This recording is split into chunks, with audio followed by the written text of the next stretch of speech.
Hi guys, எல்லாருக்கும் வணக்கம். நம்ம இப்போ எங்கே வந்திருக்கோம்னு பார்த்துக்கோங்க, எட்டுக்கை அம்மன் கோயிலுக்கு தான் வந்திருக்கோம். கொல்லிப்பாவைன்னு சொல்கிற கூட எட்டுக்கை அம்மன் கோயிலுக்கு தான் வந்தோம். இந்த கோவில் வந்து பல வகையான அமானுஷ்ய நிறைந்த கோயில்னு சொல்லப்படுறது. இங்கே வந்து 2 வகையான விஷயங்கள் நடக்குது. நல்லது நினச்சி வந்தவங்களுக்கு நல்லது நடக்கும், அடுத்தவங்களுக்கு கெடுதல் நினச்சி வந்தவங்களுக்கு ஆனால் கெடுதலும் நடக்குது அப்படின்னு சொல்கிறாங்க. அப்படிப்பட்ட நன்மைகளும் தீமைகளும் இந்த கோயிலில் நடக்குது. ஏவல், பில்லி, சூனியம் ஏதாவது எடுக்கணுங்கிறதுனாலும் இந்த கோயிலுக்கு வந்து எடுத்தும் கொடுப்பாங்க. ஏதாவது வைக்கணுன்னாலும் இந்த கோயிலுக்கு வந்தீங்கன்னா வச்சும் கொடுப்பாங்க. இந்த கோயிலில் வந்து வேண்டிட்டு போனாங்களும் எல்லாமே நடக்கும் அப்படின்னு சொல்கிறாங்க. திருமண தடை, குழந்தை பாக்கியம், எந்த ஒரு செயல் நடக்கணும் அப்படின்னாலும் இங்கே வந்து செய்யலாம். இங்கே வந்து பார்த்திங்கன்னா செப்பு தகடு வந்து இருக்குது. அந்த தகட்டில் வந்து என்ன வேண்டுதல் இருக்கோ அதை எழுதி அதில் கட்டிங்கன்னா அது அப்படியே நடக்குது. இங்கே வந்து பூட்டு போடுறதும் இருக்குது.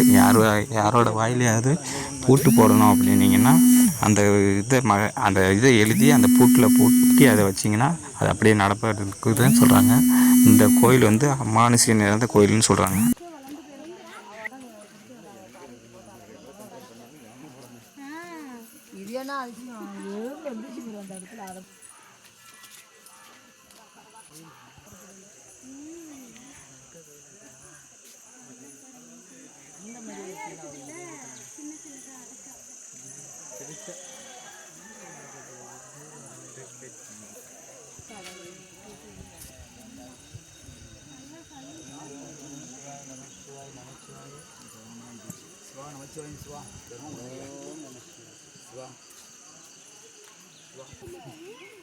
அவங்க காடா இருக்கும். அப்படியா? 10 மரம் இருந்தா அவங்க காடு.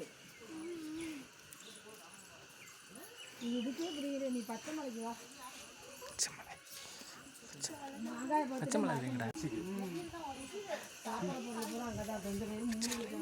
திருச்சி வந்து துறையூர் வந்து மேலே ஏறணும்.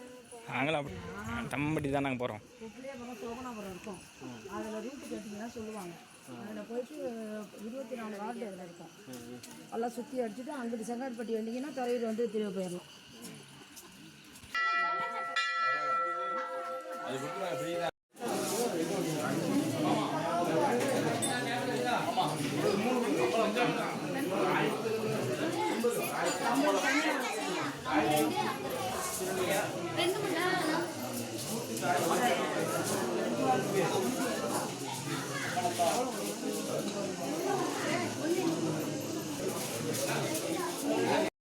பிரிஞ்சு போகிறாங்க.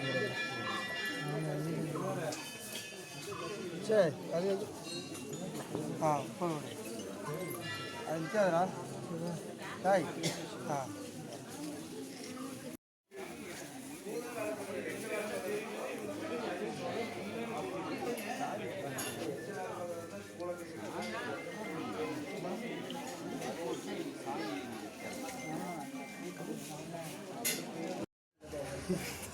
துண்டு கட்டிருக்குல்ல.